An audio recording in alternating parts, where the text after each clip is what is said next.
on the record, Donald Trump threatening to sue Senator Ted Cruz. Cruz snapping back at Trump with, "Sue me."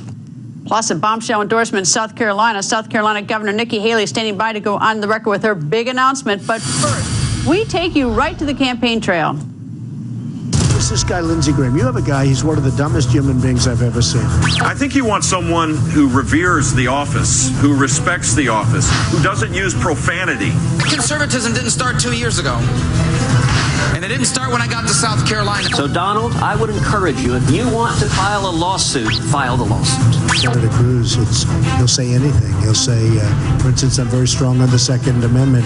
He'll say, Donald Trump doesn't like the Second Amendment. Where does he come up with this stuff? Cruz will say, Donald Trump loves Obamacare. I love Obamacare. Every single speech since it came out, I said, we're going to get rid of it. If Donald had been unsuccessful in helping Democrats get majorities in both houses of Congress, we would never have Obamacare. So they really, they lie, and Rubio called him a liar also. So I just think the problem with Ted is this troubling trend that's now developed of him just saying things that aren't true.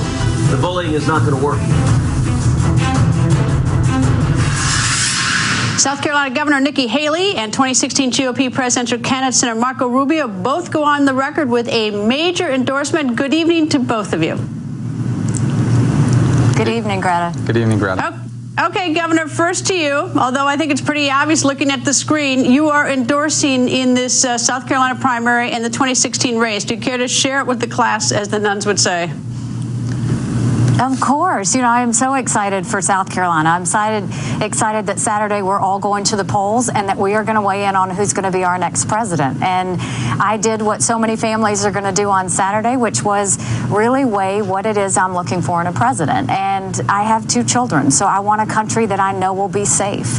I'm the wife of a military combat veteran, and I know what military families go through and what they sacrifice. And I want to know that we're going to have a president that has their back. I take care of 2 parents, and I want to know their health care options are going to be taken care of. But more than anything, I want a president that's going to fight back on the last 8 years that we've had to deal with, and is also going to make sure they hold a conscience to every Republican to make sure they're doing what Republicans were meant to do, which is balance our budgets, reduce our debt, and grow our reserves. And I think Marco Rubio is the man to do that.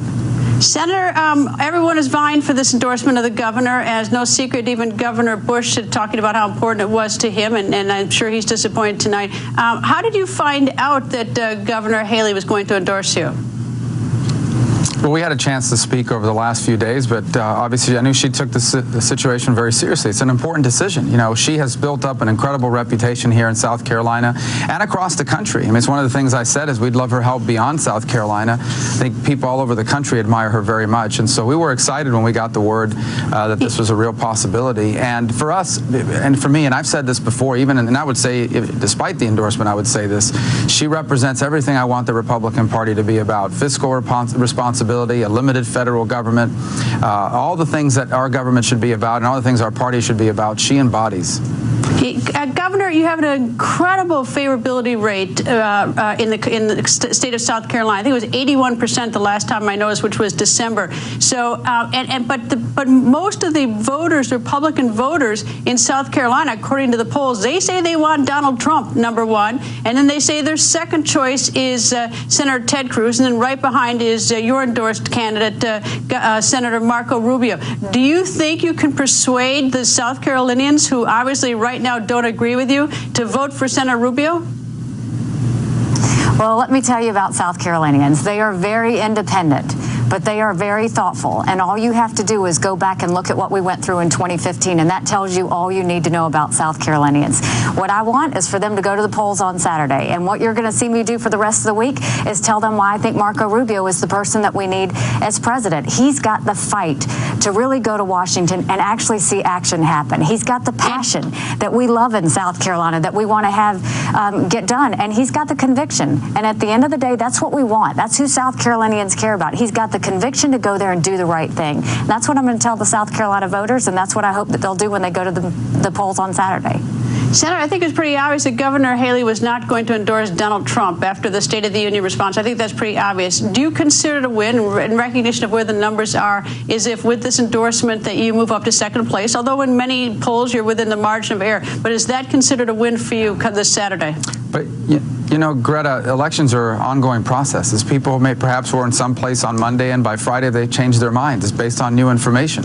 And the bottom line is that we feel great about the momentum this adds to our campaign. I mean, she's a validator. I mean, this is someone that's very serious. Nikki Haley's a very serious governor about the issues confronting not just the state, but the country.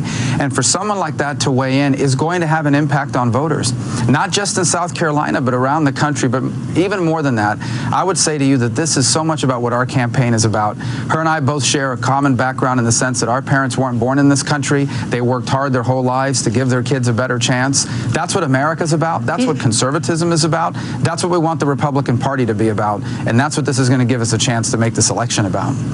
Governor, did you make a phone call to Governor Jeb Bush? I know at least it was reported that President Bush 41 and 43 at least made an effort to persuade you to choose Jeb Bush. But did you have to make that awkward phone call? Because I know you've been friends with him for years. I made a phone call out of respect and out of the fact that he's a dear friend. I also called Senator Cruz today and let them know that that I appreciate their willingness to serve and that I appreciate their sacrifice and that our country was blessed that they took the time to run for president. But I did tell them that I was going to endorse Marco and that I had thought very hard about it and appreciated their time and their conversations, and they were very graceful. Governor, thank you. Senator, thank you. And as I say to all the candidates, good luck on Saturday. Thank you both very much. Thanks so much, Greta. Thanks, Greta. Well, it seems like today more gasoline was poured on the already flaming feud between Donald Trump and Senator Ted Cruz.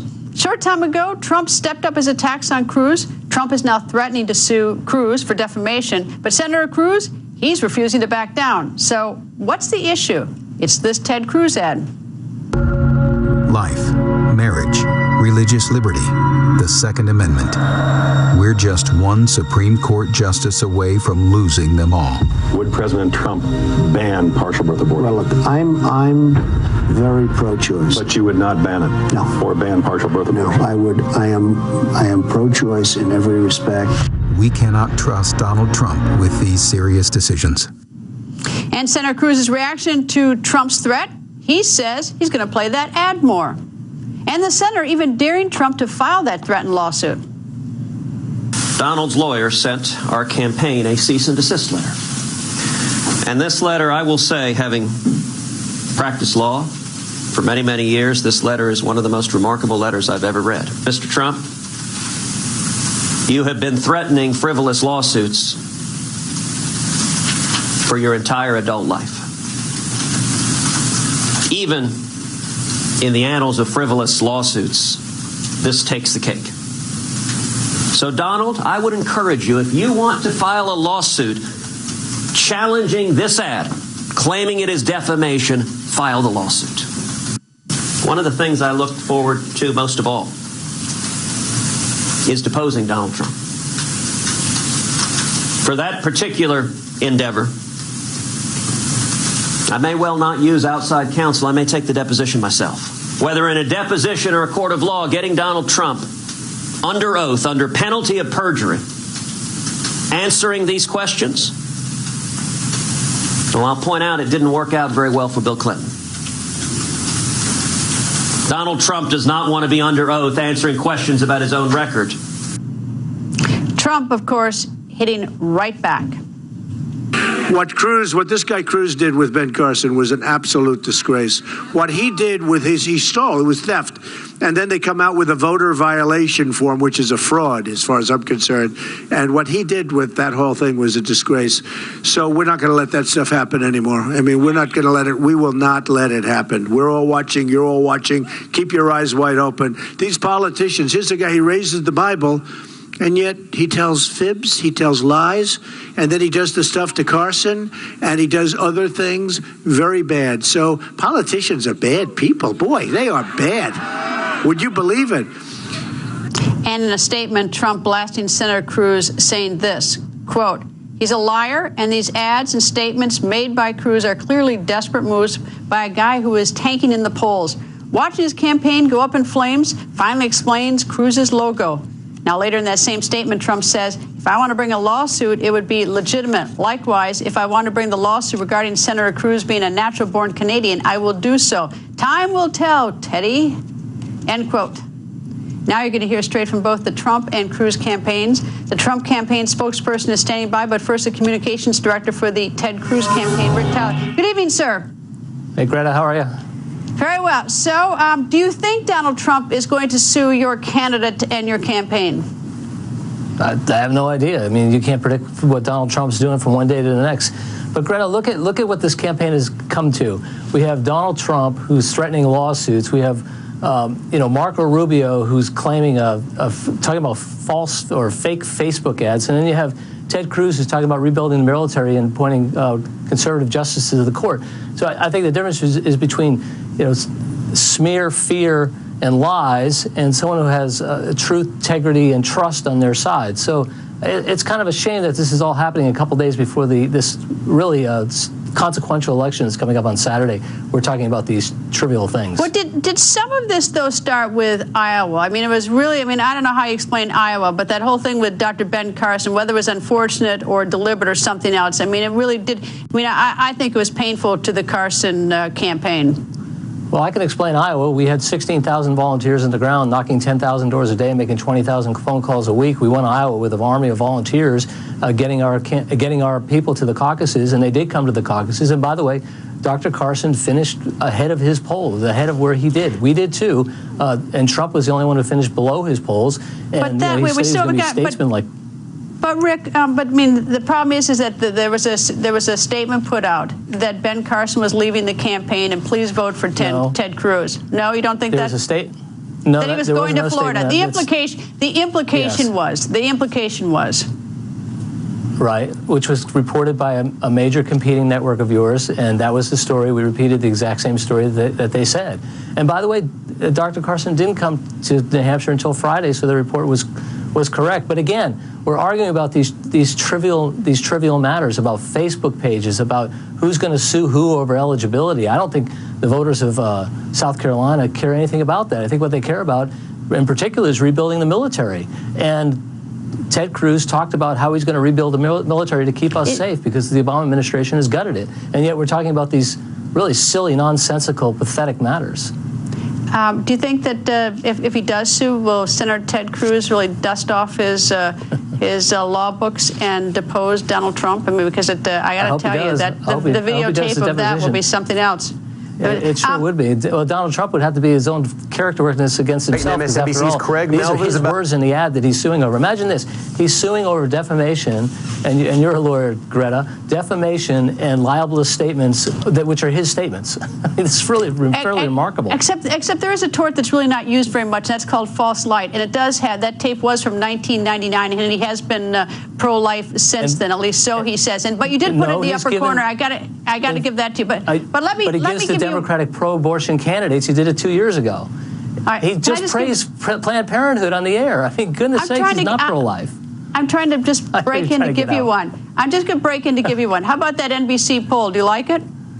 I do. I love the poll. We're ahead in national poll. We're ahead of Donald Trump by 2 points. We'll see how it goes. I'm really thrilled about it. Thank you. All right. I thought I'd give you that one. Anyway, nice to have you join us. Thanks so much. And now for the other side of this grisly battle, the national spokesperson for the Trump campaign, Katrina Pearson. Katrina, you've just heard from Rick Tyler. Is Donald Trump likely to sue, or is this just sort of saber rattling? Well, I think ultimately, Greta, it's going to be up to Mr. Trump. And those ads really, the light is very, very dim, especially considering how they're showing the videos of babies being butchered when Donald Trump has already said that he doesn't support federal funding for Planned Parenthood as long as they're doing abortions. And I think that's pretty disgusting. But this is not unheard of. The campaign manager for Senator Cruz has actually caused a candidate in Missouri to commit suicide over attack ads. So what Mr. Trump is saying is this is the reason why good people don't run for office. Can we just dial back on that one? What do you say? Absolutely. In the state of Missouri, a lieutenant governor candidate committed suicide behind some of the attack ads. And this is ridiculous. You should be able to run for office and put out your message and go to the voters. You shouldn't have to deal with smears and just these outright lies in some of these things. And it's not just Mr. Trump. Marco Rubio even came out. Trey Gowdy was out there talking about the falsehoods that the Cruz campaign was putting out about their own campaigns. And you mentioned it first in Iowa with what happened to Ben Carson. The Cruz campaign just said they had 16,000 volunteers, of which all of them could have voted the way the caucus was set up. I don't have time to deal with the Missouri thing, but I don't want that to go like I didn't hear that. That's not a serious allegation. Sure. But so let me just say we're going to carve that out of this discussion. In the Cruz ad, it said that it actually had the date. That the statement made to Tim Russert was October of 1999. So it was not misleading in that way. I mean, it was definitely, there was no sort of time that was sort of confusing. There was no suggestion, for instance, that was made last week.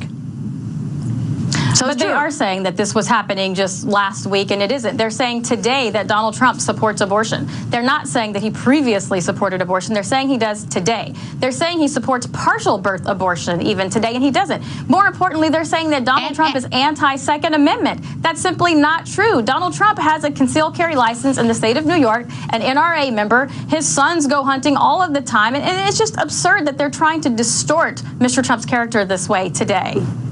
I will say, I mean, just so that we're clear, is that he has said repeatedly that he is pro-life and pro-Second Amendment in the last few years. I mean, I don't deny that. I'm just sort of sorting through the whole, sort of the legal ramifications of this ad and whether or not, it could ever be considered to be defamation or false light. And obviously, it is now have been threaded into the middle of this political feud that's going on in South Carolina. Did you see the NBC polls? It has Ted Cruz up top national polls, but Quinnipiac has your candidate up nationally. Any thoughts tonight about those polls? Well, yeah, poll sample matters. I think it was only 400 voters with a margin of error of 2 or 3 points. So they're still within the margin of error with a small sample size. We're not really worried about the national polls. The state polls are what matters. And Donald Trump is still dominating because voters do want to rebuild the military. Voters do want someone that's going to stand up and fight back against the globalists like Goldman Sachs and transnational corporations that have been stealing jobs from Americans. And Donald Trump is that candidate, Greta. Katrina, thank you for joining us. Thank you. And the on-the-record political panel is here. Fortune Magazine's Nina Easton, and from the Washington Examiner, Susan Friccio. Nina, I'm not even going to give you a question. I'm just going to open the floor to you.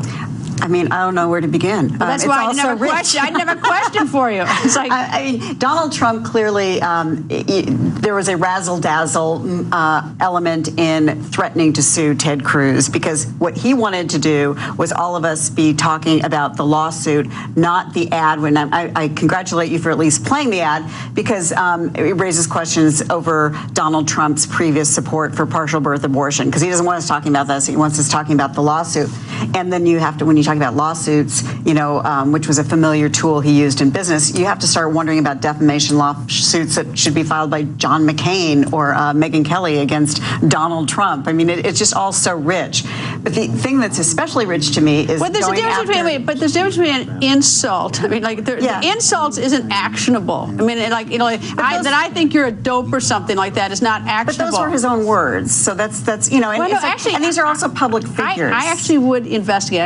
I haven't opened the books in a long time. But something called false light. But I don't even know if you can get it into a political fight anyway. But here's the other rich thing: is he's going after Ted Cruz, who is. I was just in Texas among people who were not Ted Cruz fans, but knew him as Solicitor General when he was arguing before the Supreme Court. That guy is brilliant, a brilliant lawyer. Whatever you think of him politically, so to go after Ted Cruz. Can I say one thing? Having practiced law. Brilliant lawyers. I'm not saying it applies here. Brilliant lawyers can lose cases every day of the week. Anyway, Susan. And I think actually Cruz probably lost this one in the eyes of the voters, because voters don't care about this. They don't care about people fighting over who's going to sue who. They care about the issues, and they care about the issues in their state. Do you think people in South Carolina really care if Trump sues Cruz and Cruz can launch a really good defense and he can depose him? I mean, that 40-minute diatribe today, I don't think helped him at all. I don't think it changes anyone's view. Anyone going into this fight who is a Cruz person or a Trump person. It was a waste of time today. Yes. It is basically something for all of us to chew on. It was good for reporters. It was entertaining for reporters today, but for voters, I don't even think they paid any attention. Anyway, stick around, please, both of you. And is Apple refusing to help with the federal terror investigation? That's next. Also, just when you thought it can't get any worse, and then Well, we have Secretary Hillary Clinton email news tonight. Catherine Herridge is standing by. Developing right now, Apple refusing to comply with a federal judge's order to help the FBI crack into the phone of one of the San Bernardino terrorists who massacred 14 innocent people. Fox News correspondent Adam Housley is in our West Coast bureau. Adam. Yeah, Greta, you know, this is something we talked about with you actually a few weeks ago about how the FBI was having trouble getting into certain phones, specifically one. Now we know that one phone is an iPhone, and what's interesting, it's something that we saw at least on an evidence list the day after the attack. In fact, we talked about it on the record. I'll show you a picture that I showed you back then. I'm going to show it to you again now. This is actually the evidence list taken from the Lexus in front of the terrorist's home. You can see the first thing there highlighted in yellow says Apple iPhone. It's that iPhone that's the center of this controversy. Basically what happened is this: the investigators say they can get some information from Verizon, which is the company the phone was registered with, and the phone was given to the terrorist, by the way, by the county of San Bernardino, so it was actually a public phone. But they can't get all the information on there, and they said the only way that can happen is if they get access. They're not getting access. Apple won't give it to them, and as you might imagine, some people are very upset about it. They need access, and frankly, Apple is stopping that access, and they're going to have the blood of dead Americans on their hands. It's wrong. We're at war. We need this information. Who are they to say that we can't get it? They need to give it, and it should happen. Now, in response, Apple CEO Tim Cook says he will fight the court order. He issued a statement that says, in part, quote, "While we believe the FBI's intentions are good, it would be wrong for the government to force us to build a back door into our products. Ultimately, we fear that this demand would undermine the very freedoms and liberty our government is meant to protect." Now, again, the investigators say they're not asking for special access here in the sense they don't want it to be across the board. In fact, it seems like, at least according to the FBI investigators I've spoken to, who did not help write this, but they did help obviously give the information to their superiors, the fact is they want just Apple to go in, get the information, and give it to them. They say it's an effort and an issue of national security. They believe that this phone is absolutely connected to others who communicated with both the terrorists in San Bernardino, Greta, and that's why this comes down to this. And a lot of people do believe this may be getting a little bit broader than it needs to be. But we will see. And what's also interesting about all of this is some legal experts believe the new court, the replacement for Justice Scalia, might eventually decide all this unless the court of public opinion comes first. Greta? Which is a good idea if the high court does decide this, because my suspicion, Adam, is that, look, there's not any national security rush because the FBI has waited 2 months to do this. This massacre occurred in December, but you get a court order, they got a court order, and now you keep appealing to the Supreme Court. We go through the process, and ultimately Apple is ordered to do this, and Apple will at that point comply, right? I mean, it's like they are going to comply with the final order on this. Yeah, I mean, theoretically, you would think they would. It does obviously help their business plan because that people realize how tough it is to get into their phones in some ways. I will say this, Greta, 2 things. One, I know the FBI has been working on this with Apple for some time. So it came out today because obviously, or yesterday, because obviously they got to the end of the road where they just weren't getting any help and it wasn't going to happen. Adam, thank you. Of course, if it were an emergency, they would have gotten an emergency order. But anyway, Adam, thank you. And by Saturday, all their knuckles are going to be raw. I'm talking about the GOP candidates who are really slugging it out in South Carolina. Brand new poll numbers just out. Are there any shockers? That's next.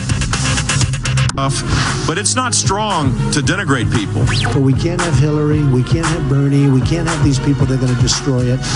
You'll end up paying 90%, 95% tax. I am as conservative as anyone in this race. But the insults and the falsehoods and the fabrications have no business in politics. Senator Cruz, he'll say anything. And let's not be negative about the future of our country or negative about our country today. We're doing fine. We've got challenges and problems. We will fix them. Well, that was some of the 2016 candidates on the campaign trail today, and we are just 3 days away from the First in the South primary in South Carolina. And tonight we have brand new poll numbers. The Monmouth University poll of likely South Carolina GOP voters has Donald Trump in a commanding lead. Trump sits in first place with 35%. Senator Ted Cruz is 16 points behind Trump in second place with 19 points. Senator Marco Rubio, third place, 17 points. That's 21 points behind Trump. Governor John Kasich in fourth with 9 points. Governor Jeb Bush in fifth with 8 points. And Dr. Ben Carson is sixth with 7 points. The On the Record political panel is back. Fortune Magazine's Nina Easton, and from the Washington Examiner, Susan Ferriccio. Susan, I would put a lot of stock in those polls, except I've got 2 national polls in my hand. One is NBC, which has Ted Cruz up on top, 28% to Trump, 26%, 2-point differential. And then the Quinnipiac one has Trump up 39 points to 19% over Rubio, 20 points. So, I mean, these polls are like all over the map. I know. First of all, national polls are national polls. That has nothing to do with South Carolina, with the Monmouth poll you just showed, where Trump has got that double-digit lead over everybody. But it's going to be interesting to see if we can replicate that national poll. This is really one of the first polls we've ever seen where Trump's not really leading and somebody else can perhaps get ahead. But in South Carolina, where we've got a primary coming up in a few days now, I think that Trump's lead is, double digits. He's got control of the lead there, and there's probably nothing there, even this national polling information, is going to bring him down. Nina, Senator Rubio's at 17 points. That's 18 points behind Donald Trump in South Carolina poll, and now he's got the support of the governor of the state, who has a very high favorability. Yeah. Nikki Haley was very popular, really came out well after that, her handling of the Charleston shooting last year.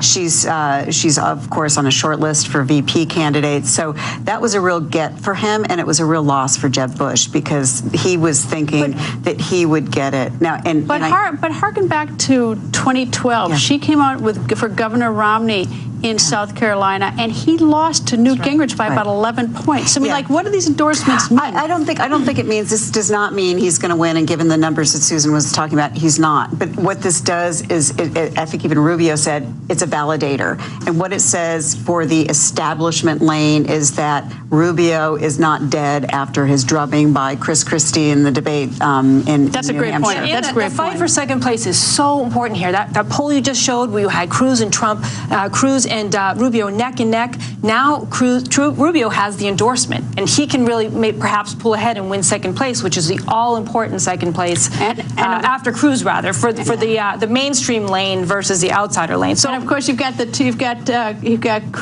Rubio and Trump both firing at Cruz. Exactly. Right. So, I mean, I think this endorsement is a lifeline for Rubio. Very important. And Governor Bush deeply disappointed, no doubt. Yeah, and he also got other endorsements, by the way. Another senator, and Trey Gowdy has endorsed Rubio. So good day for Senator Rubio. Yeah. Anyway, thank you both.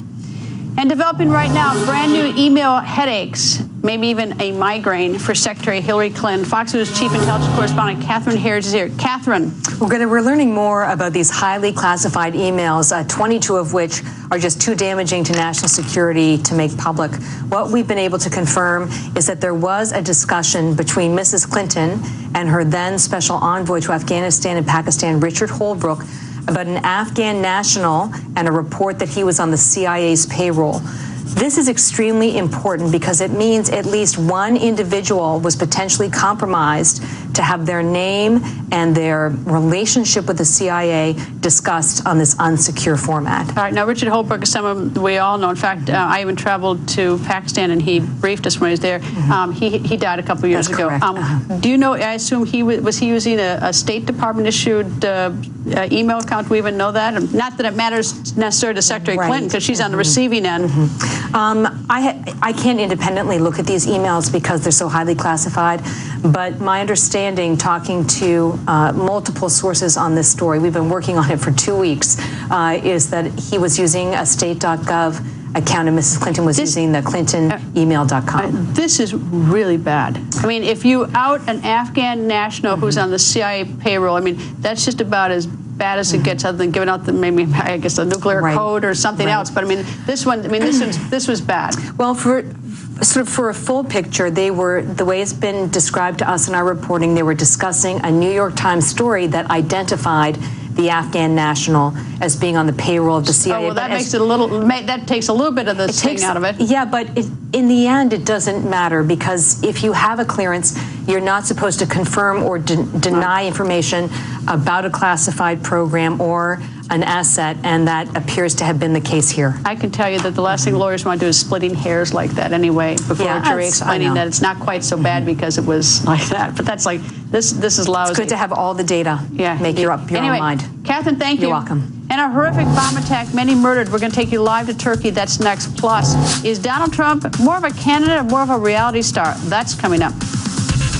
You are looking live. And this is absolutely chilling. The president versus the... On the record, taking you to the scene. Go inside the story and on the record. I love taking you behind the scenes. When the news breaks, Greta's on the case. Investigating on the ground. With big interviews, smart questions. Get something now you're probably not going to get from the media often. And the facts you won't find anywhere else. No one gets the story like Greta. Don't miss The Smart Choice. On the record, weeknights at 7 p.m. Eastern. All is possible. This is a Fox News alert. At least 28 people murdered in an explosion, a bomb ripping through Turkey's capital. And right now, it looks like a carefully planned terror attack. GRN reporter Jasper Mortimer was a short distance away from where the bomb went off. Jasper, what's the latest? The latest is that several news websites, including pro-government websites, say the bomber, the driver of the bomb car, has been identified from fingerprints on hands found at the scene. And he is a Syrian national called Saleh Najjar. Now, if this is confirmed by the government, and it hasn't been confirmed yet, it would tend to suggest that this bombing was the work of the Islamic State group. One, because the Islamic State group has used Syrians before. Saleh Najjar registered as a refugee in Turkey, and that's how Turkey has his fingerprints. Notably, IS used Syrians for the bombing in Istanbul last month and in Ankara in October. Also, the Islamic State group uses suicide bombers. This is a distinguishing feature of their attacks. The other terrorist groups in Turkey, the PKK and the DHKPC, hardline Marxist-Leninist groups, tend not to use suicide bombers. And I take it the websites are reporting that, but this group has not taken credit for this, right? Which, I mean, was so to me is so bizarre that people take credit for these horrible acts, but they have not officially taken credit for this act. Is that right? That is correct. Nobody has taken credit for it yet. The interesting thing about this bombing, and it is the fifth bombing in a public place that we have had since the IS attack in Diyarbakir on June the 4th, June the 5th, which killed 4 people. This bombing, unlike the others, was deliberately targeted at the Turkish military. It was detonated next to a Turkish military personnel bus, next to a Turkish military apartment block, and it was only hundreds of meters away from the headquarters of the Turkish Navy, Air Force, and Army. And it was 500 meters away from Parliament. You know, it was right in the heart of government. Jasper, thank you, sir. And get ready to speed read the news. A major update to a horrific D.C. quadruple murder we've covered right here on the record. A suspect in the brutal murder of a family of 3 and their housekeeper just indicted by a grand jury with 20 felony counts. Darren Wint faces 12 charges of first-degree murder in the heinous May 2015 murders. Wint held the victims inside their Washington, D.C. home 4 blocks from the vice president's home and stole $40,000 before killing them and setting the house on fire. And Pope Francis, his plane hit by a laser. The chartered A330 Airbus plane carrying the Pope into Mexico was struck by a laser as it was landing. The plane landed safely. The FAA says in 2013, 4,000 planes were hit by lasers. In some cases, crew members have suffered eye damage. And there's a new top dog, CJ, a German short-haired pointer crowned best in show at the Westminster Kennel Club Dog Show. The adorable 3-year-old beating out more than 2,700 other dogs in nearly 200 different breeds. CJ is now one pampered pup. The top dog and his owner got to eat lunch at New York's famed Sardi's restaurant. CJ went with the chicken, hand-fed by the restaurant's owner. And that's tonight's Speed Read. And Donald Trump had a blockbuster hit on his hands with The Apprentice, but is he still using that reality star persona? That's straight ahead.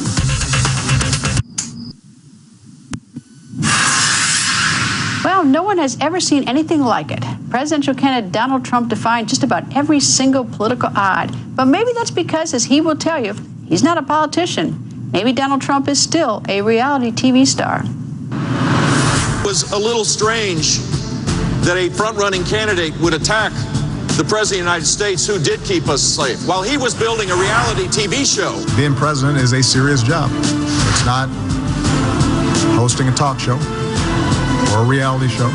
It's an actor playing a candidate, in effect. I continue to believe Mr. Trump will not be president. For him to say that actually is a great compliment, if you want to know the truth.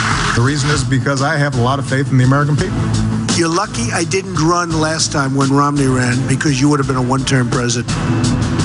So which is it, reality star or candidate? Someone who knows a little bit about being both. Wisconsin Representative, former contestant on MTV's The Real World, Congressman Sean Duffy goes on the record. Good evening, sir. Hey, good evening, Greta. Thanks for having me on. I take it you don't have any problem with someone who's appeared in reality shows going on to having a political career, right? Not at all. Listen, I was the first one who did it, but listen, I think it's a very unique set of circumstances, Greta, where you spend 10 years in Americans' living rooms with a #1 rated show. Americans feel like they get to know you, and I think that has benefited Donald Trump, especially at the start of his campaign. All of you in the media, this is a new personality, so you cover him probably more than other candidates, and so I think he started off with a nice bump, but he's taken that bump of reality TV and absolutely run with it. And I think, listen, Greta, I think what's unique too is I was a former prosecutor, you're a lawyer as well. We learn how to speak simply with simple phrases. And Donald Trump, I think, doing reality TV, figured out you have to talk simply, even with complex issues, to make them far more relatable over the TV screen. And he's taken that in his campaign. Simple phrases like, make America great, build a wall, our government can't negotiate a deal to save their life. It's been impressive.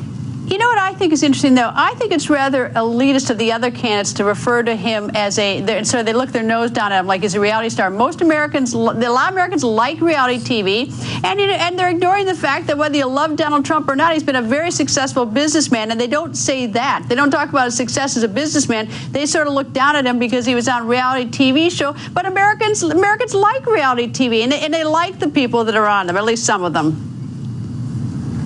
They love the reality TV shows. I thought the most hypocritical, though, was Barack Obama. I mean, a guy who was a community organizer, spent 2 years in the Senate and becomes president, lecturing Donald Trump and other candidates.